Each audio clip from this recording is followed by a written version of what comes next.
The Class D amplifier board, which is efficient type of audio amplifier often used in speaker system, unlike traditional amplifier that uses linear transistor, a Class D amplifier uses high-speed switching transistor or MOSFET to rapidly turn the signal on and off.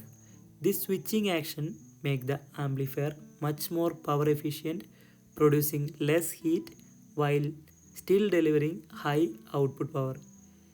In the board, the large blue capacitor, it's about 1000 mF and or 1500, are likely used for the power filtering. They smooth out the DC voltage supply to the circuit.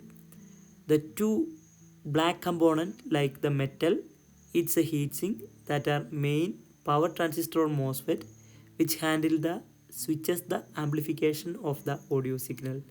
The small IC LM393 is likely handling the signal processing or a part of the driving circuitry of the MOSFETs. The orange capacitors and resistor series are used for tuning and controlling the circuit behavior. Overall, this board is a custom-built Class D audio amplifier board designed to take low power audio input and amplify efficient using fast switching transistor and driving the speaker strong output.